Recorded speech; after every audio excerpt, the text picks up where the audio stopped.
Adobong baboy recipe, bibigyan natin ng twist yan.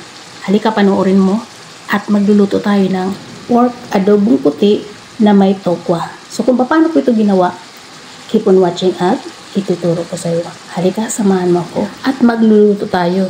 Tara! At dito sa kawali, naglagay nga ako ng 1 to 2 tablespoon ng cooking oil at ang ating pork naman ay nilagyan ko ng salt and black pepper. At i-mix lang natin yan para ma-well combine lahat ng mga ingredients sa ating pork. At dito sa part na to, hindi ko na pala napakita sa inyo, nilagay ko na pala yung pork sa mainit na kawali dahil atin muna siyang ipa-fry na at least mag-golden brown lang at babalik ta rin natin yan kapag pwede na.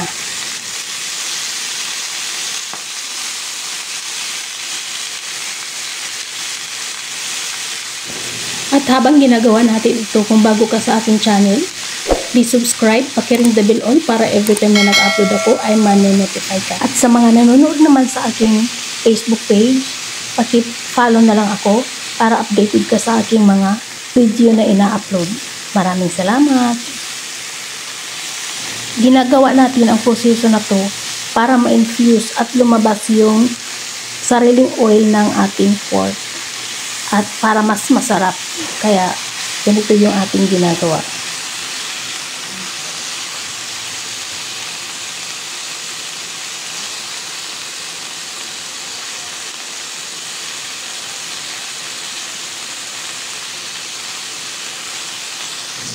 So pagka ganito, okay na to.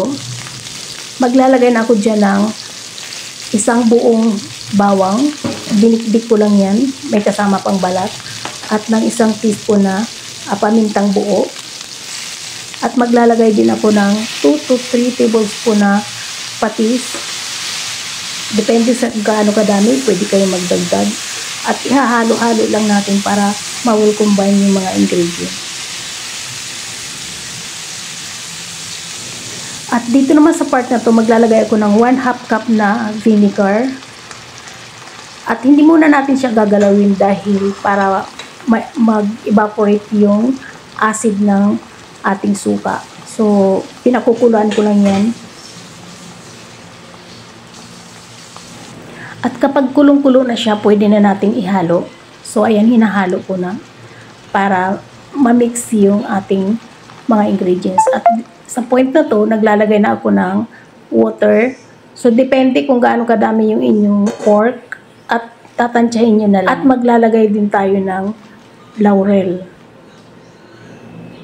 So ito, inaayos ko lang siya para lumubog ng mabuti yung pork sa ating sauce at tatakpan muna natin. Dito naman sa kabila, nagpainit ako ng ating mantika. Used oil yung ginamit ko at magpiprito lang tayo ng tofu. So prituhin lang natin lahat yung ating tokwa hanggang mag golden brown. At kapag umabot ka na sa part ng video ko na to, paki-comment na lang sa baba kung taga saan kang nanonood para mapasalamatan kita sa aking mga next video.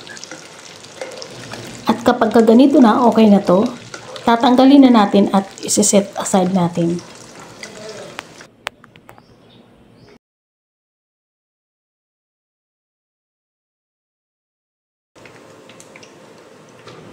At sa ating pork naman, check na natin. Ayan, medyo okay na. Nawala na yung kanyang, nag-reduce na yung kanyang sauce. Ihahalo-halo pa natin. Yung gusto nating ma-achieve yung medyo parang nag-o-oil na siya. Kaya itutuloy pa rin natin yung ating pagluluto. At sa point na to, maglalagay na tayo ng fried tofu. Kung napapansin niyo meron pa siyang natitirang sauce, huwag kayong mag-alala dahil maa-absorb ng tokwa yung ating sauce na yan.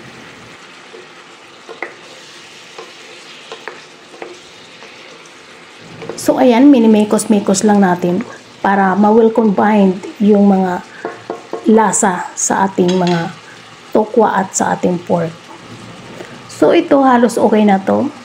At meron na tayo ng pork adobong puti with tofu. At bago tayo magtapos, kung ikaw ay bago sa aking channel, please subscribe, pakiring the bell all para every time na nag-upload ako ay manonotify ka. At pakifollow na rin ako sa aking Facebook page, Hilda Kitchen Vlog. Maraming salamat sa iyong panunood at sana magkita-kita pa tayo sa aking mga next video. So ayan, ipapakita ko na dito yung last part ng ating video na to.